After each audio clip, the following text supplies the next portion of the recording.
Right, Chapter 2, The Vanishing Glass. Nearly 10 years had passed since the Dursleys had woken up to find their nephew on the front step, but Privet Drive had hardly changed at all. The sun rose on the same tidy front gardens and lit up the brass number 4 on the Dursleys' front door. It crept into their living room, which was almost exactly the same as it had been on the night when Mr. Dursley had seen that fateful news report about the owls. Only the photographs on the mantelpiece really showed how much time had passed. 10 years ago, there had been lots of pictures of what looked like a large pink beach ball wearing different colored bonnets. But Dudley Dursley was no longer a baby, and now the photographs showed a large blond boy riding his first bicycle on a carousel at the fair, playing a computer game with his father, being hugged and kissed by his mother. The room held no sign at all that another boy lived in the house, too. Yet Harry Potter was still there, asleep at the moment, but not for long. His Aunt Petunia was awake, and it was her shrill voice that made the first noise of the day. "Up! Get up! Now!" Harry woke up with a start. His aunt rapped on the door again. "Up!" she screeched. Harry heard her walking toward the kitchen, and then the sound of the frying pan being put on the stove. He rolled onto his back and tried to remember the dream he had been having. It had been a good one. There had been a flying motorcycle in it. He had a funny feeling he'd had the same dream before. His aunt was back outside the door. "Are you up yet?" she demanded. "Nearly," said Harry. "Well, get a move on. I want you to look after the bacon, and don't you let it burn. I want everything perfect on Duddy's birthday." Harry groaned. "What did you say?" his aunt snapped through the door. "Nothing, nothing." Dudley's birthday, how could he have forgotten?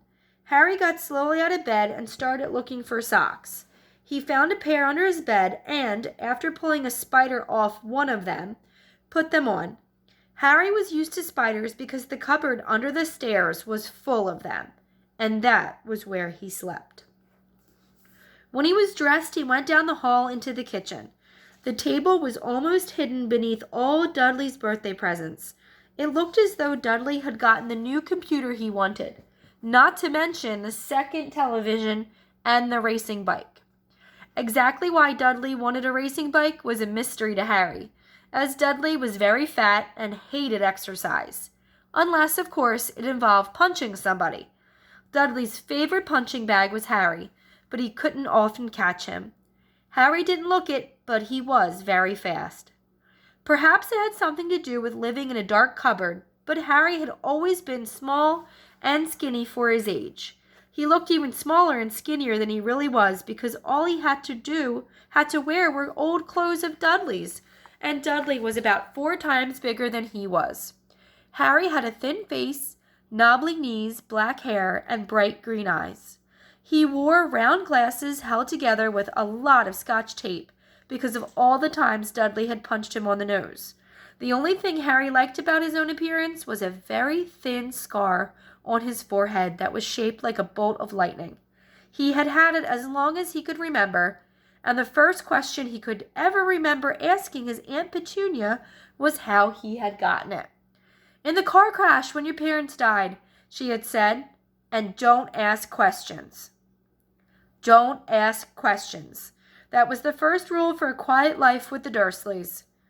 Uncle Vernon entered the kitchen as Harry was turning over the bacon. "Comb your hair," he barked by way of a morning greeting.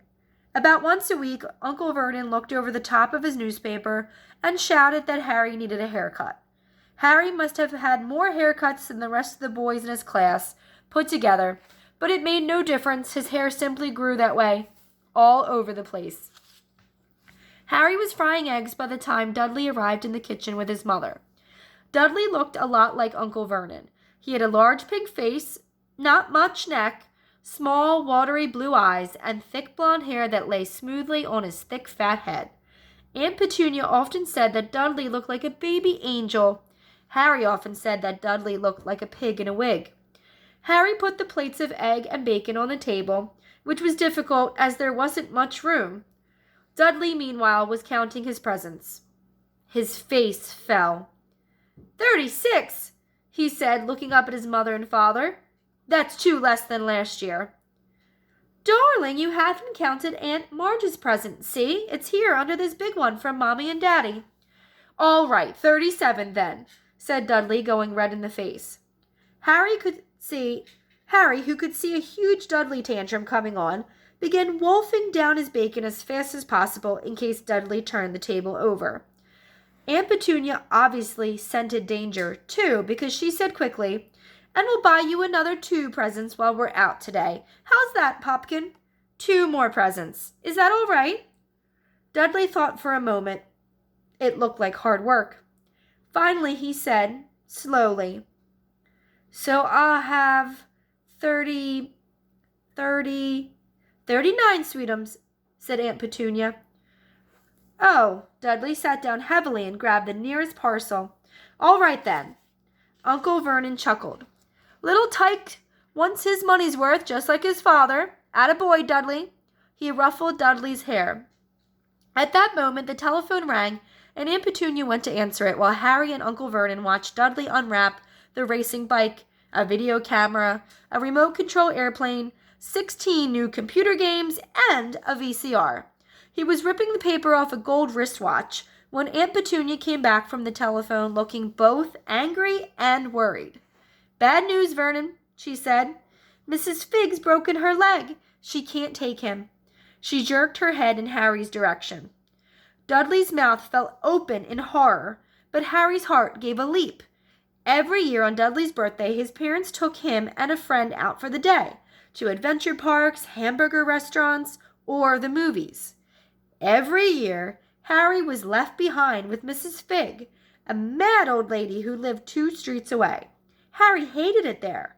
The whole house smelled of cabbage, and Mrs. Figg made him look at photographs of all the cats she's ever owned. "Now what?" said Aunt Petunia, looking furiously at Harry as though he'd planned this.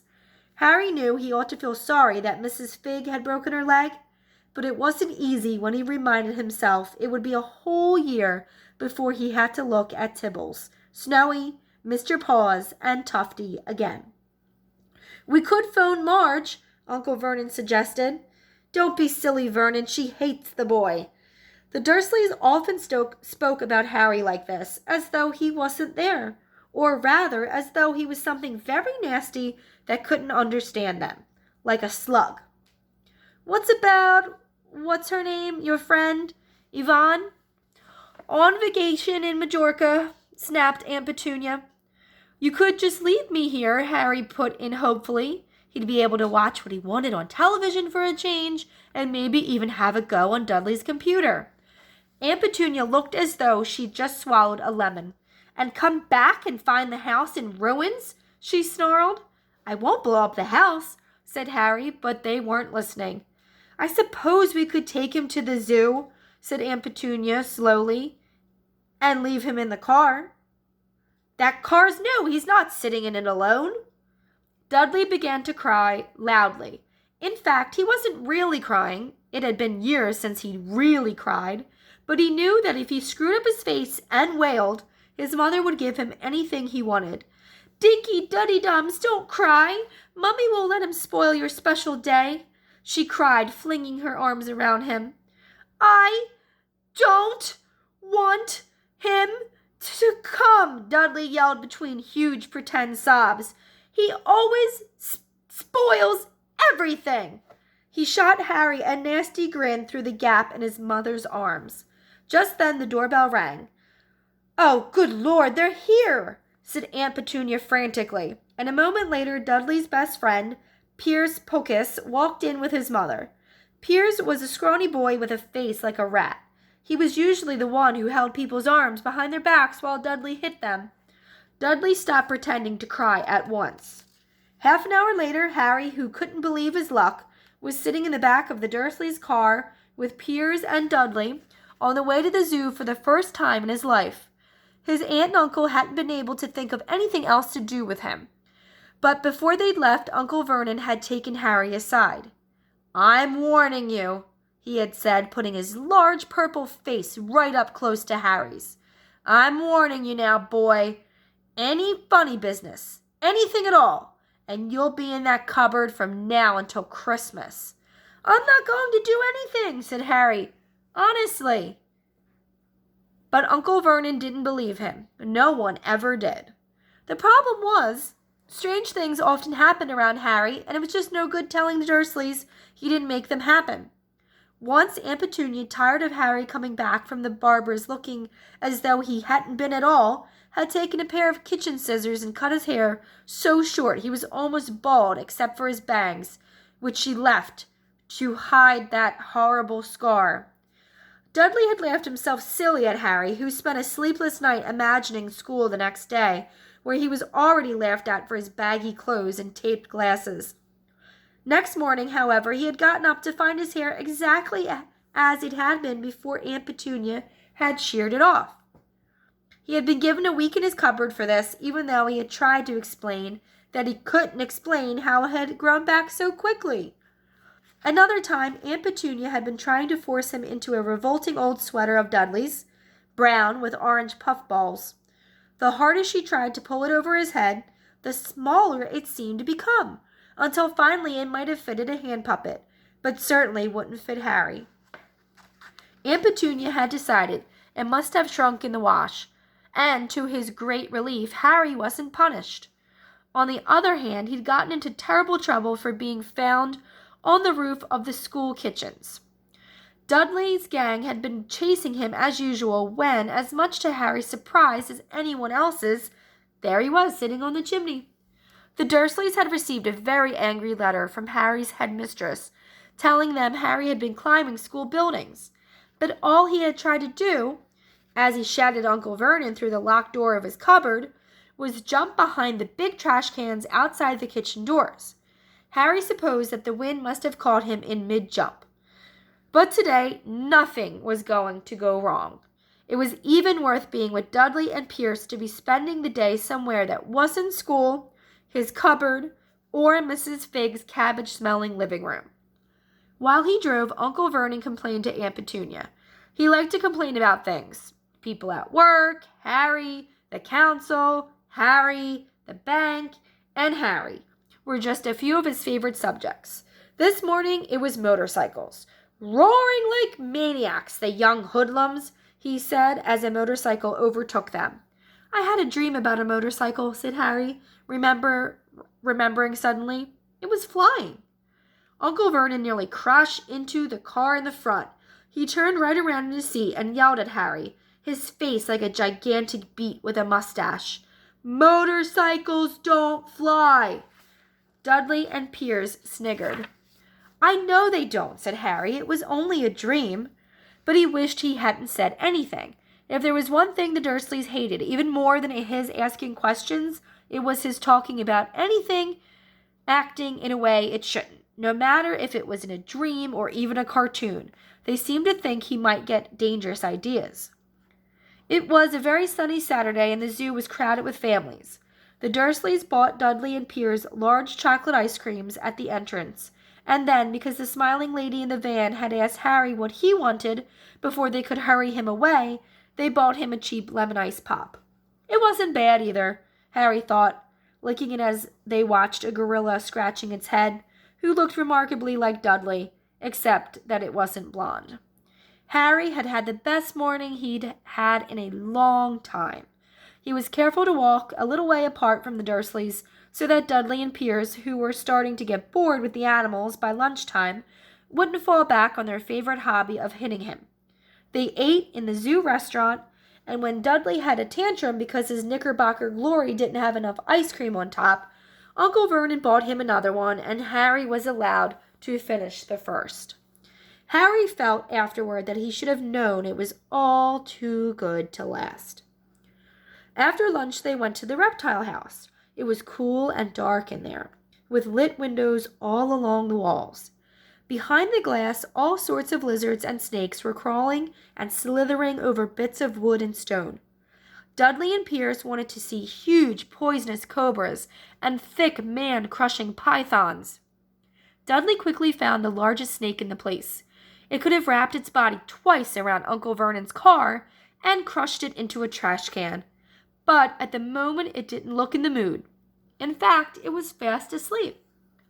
Dudley stood with his nose pressed against the glass, staring at the glistening brown coils. "Make it move," he whined at his father. Uncle Vernon tapped on the glass, but the snake didn't budge. "Do it again," Dudley ordered. Uncle Vernon rapped the glass smartly with his knuckles, but the snake just snoozed on. "This is boring," Dudley moaned. He shuffled away. Harry moved in front of the tank and looked intently at the snake. He wouldn't have been surprised if it had died of boredom itself. No company except stupid people drumming their fingers on the glass, trying to disturb it all day long. It was worse than having a cupboard as a bedroom, where the only visitor was Aunt Petunia hammering on the door to wake you up. At least he got to visit the rest of the house. The snake suddenly opened its beady eyes. Slowly, very slowly, it raised its head until its eyes were on a level with Harry's. It winked. Harry stared. Then he looked quickly around to see if anyone else was watching. They weren't. He looked back at the snake and winked too. The snake jerked its head toward Uncle Vernon and Dudley, then raised its eyes to the ceiling. It gave Harry a look that said quite plainly, "I get that all the time." "I know," Harry murmured through the glass, though he wasn't sure the snake could hear him. "It must be really annoying." The snake nodded vigorously. "Where do you come from anyway?" Harry asked. The snake jabbed its tail at a little sign next to the glass. Harry peered at it. "Boa constrictor, Brazil." Was it nice there? The boa constrictor jabbed its tail at the sign again, and Harry read on. "This specimen was bred in the zoo." "Oh, I see. So you've never been to Brazil?" As the snake shook its head, a deafening shout behind Harry made both of them jump. "Dudley! Mr. Dursley! Come and look at this snake! You won't believe what it's doing!" Dudley came waddling toward them as fast as he could. "Out of the way, you!" he said, punching Harry in the ribs. Caught by surprise, Harry fell hard on the concrete floor. What came next happened so fast, no one saw how it happened. 1 second, Pierce and Dudley were leaning right up close to the glass, and the next, they had leapt back with howls of horror. Harry sat up and gasped. The glass front of the boa constrictor's tank had vanished. The great snake was uncooling itself rapidly, slithering out onto the floor. People throughout the reptile house screamed and started running for the exits. As the snake slid swiftly past him, Harry could have sworn a low, hissing voice said, "Brazil, here I come." "Thanks, amigo." The keeper of the reptile house was in shock. "But the glass," he kept saying. "Where did the glass go?" The zoo director himself made Aunt Petunia a cup of strong, sweet tea while he apologized over and over again. Pierce and Dudley could only gibber. As far as Harry had seen, the snake hadn't done anything except snap playfully at their heels as it passed, but by the time they were all back in Uncle Vernon's car, Dudley was telling how it had nearly bitten off his leg, while Pierce was swearing it had tried to squeeze him to death. But worst of all, for Harry at least, was Pierce calming down enough to say, "Harry was talking to it, weren't you, Harry?" Uncle Vernon waited until Pierce was safely out of the house before starting in on Harry. He was so angry he could hardly speak. He managed to say, "Go! Cupboard! Stay! No meals!" before he collapsed into a chair and Aunt Petunia had to run and get him a large brandy. Harry lay in his dark cupboard much later, wishing he had a watch. He didn't know what time it was, and he couldn't be sure the Dursleys were asleep yet. Until they were, he couldn't risk sneaking to the kitchen for some food. He had lived with the Dursleys for almost 10 years. 10 miserable years. And as long as he could remember, ever since he'd been a baby and his parents had died in that car crash, he couldn't remember being in the car when his parents had died. Sometimes when he strained his memory during long hours in his cupboard, he came up with a strange vision, a blinding flash of green light and a burning pain on his forehead. This he supposed was the crash, though he couldn't imagine where all the green light came from. He couldn't remember his parents at all. His aunt and uncle never spoke about them, and of course he was forbidden to ask questions. There were no photographs of them in the house. When he had been younger, Harry had dreamed and dreamed of some unknown relation coming to take him away, but it had never happened. The Dursleys were his only family. Yet sometimes he thought, or maybe hoped, that strangers in the street seemed to know him. Very strange strangers they were, too. A tiny man in a violet top hat had bowed to him once while out shopping with Aunt Petunia and Dudley. After asking Harry furiously if he knew the man, Aunt Petunia had rushed them out of the shop without buying anything. A wild-looking old woman dressed in all green had waved merrily at him once on a bus. A bald man in a very long purple coat had actually shaken his hand in the street the other day, and then walked away without a word. The weirdest thing about all these people was the way they seemed to vanish the second Harry tried to get a closer look. At school, Harry had no one.